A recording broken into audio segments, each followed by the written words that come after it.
सलाम केम छो सगला welcome to Raj stitching hub.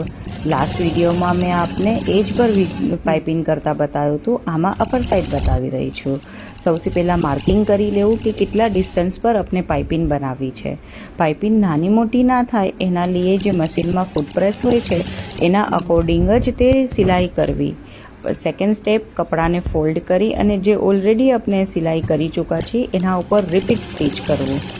Okay, હવે તમે જેમાં બી પાઇપિંગ બનાવતા હો એના અંદર તમે સપોઝ ઘાઘરામાં કરો છો, ઘાઘરાની લેન્થ 40 છે તમારું રેડી, તો કટિંગ કરો ત્યારે 1 ઇંચ એક્સ્ટ્રા ફોર પાઇપિંગના લીએ કપડું આપણે લેવું।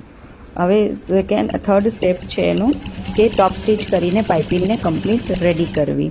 તમે જેટલું બી માર્કિંગનું ધ્યાન રાખશો, ડિસ્ટન્સનું મેઝરમેન્ટ કરીને બરાબરથી, એટલી જ તમારી બ્યુટીફુલ પાઇપિંગ રેડી થશે। ઇન્શાઅલ્લાહ તમને સગલાને મારો આ વિડીયો યુઝફુલ થશે। શુક્રન।